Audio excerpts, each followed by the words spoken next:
Scouts, kasama ang mga pinuno ng kilusang Scouts ng ating paaralan.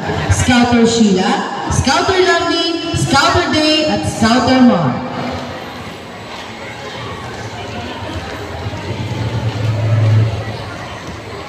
Okay, position. Ready. Start.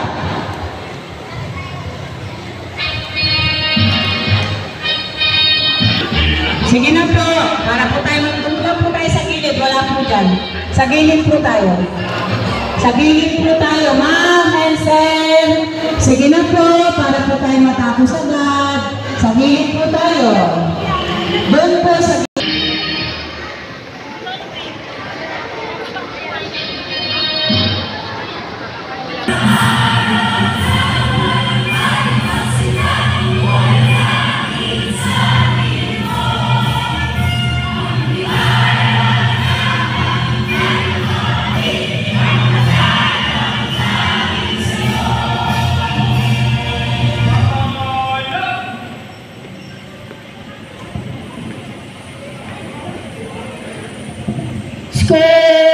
Sir! Panunumpa sa watawat. Ako ay Pilipino. Buong katapatan manunumpa sa watawat ng Pilipinas at sa banusang kanyang sinasagisag na may dangal, katarungan at kalayaan na pinakikilos ng sambay ng mga Diyos, makalikasan, makatao at makabansa. Kamay! Sa ika-4 na baitang,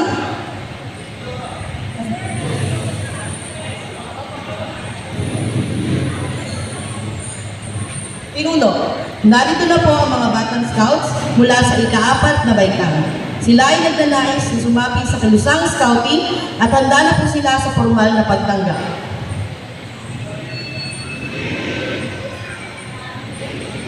Pinuno. Narito na po sa inyong harapan ang mga batang Scouts mula sa ika-5 baitang na nagdanais na sumapi sa kilusang Scouts. Handa na po sila sa formal na pagtanggap.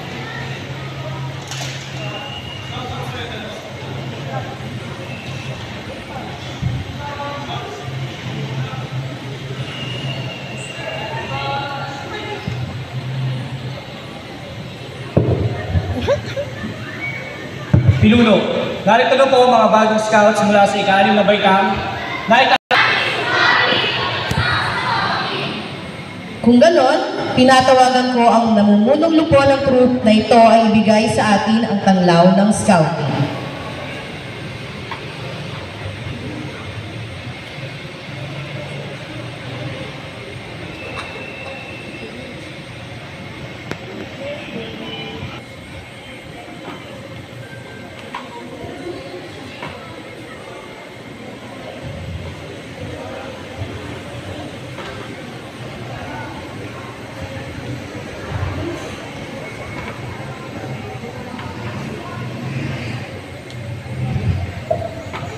Ang Scout ay napagkakatiwalaan.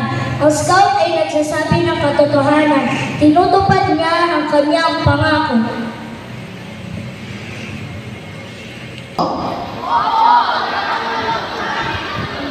Kayo ba ay nangangakong gagawin ang makakaya upang mamuhay ayon sa batas na ito?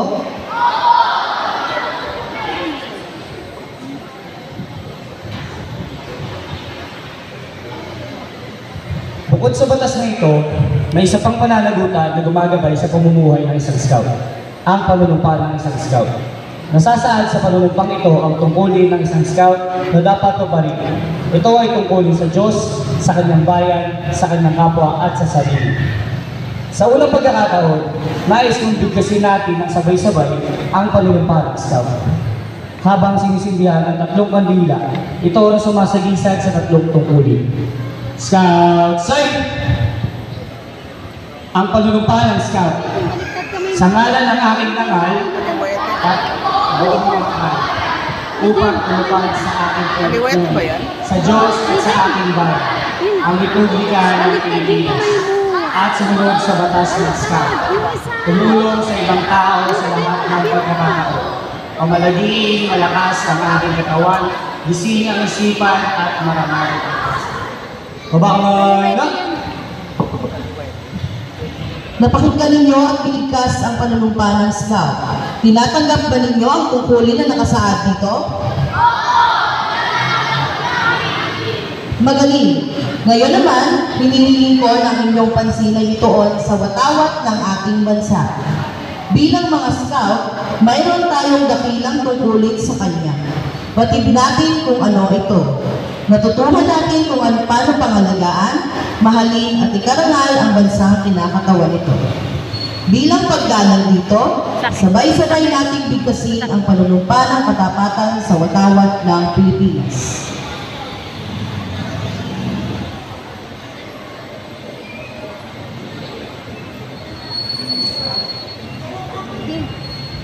Panunumpa ng katapatan.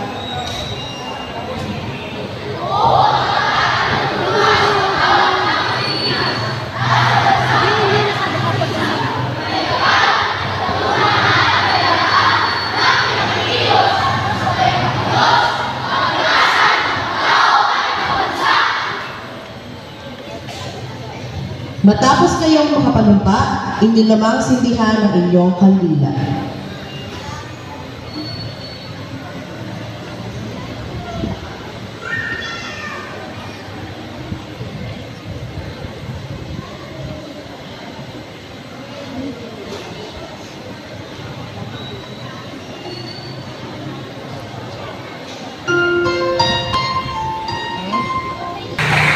Ngayon naman ay ang ikalawang pangkat mula sa ika-4 na baitang.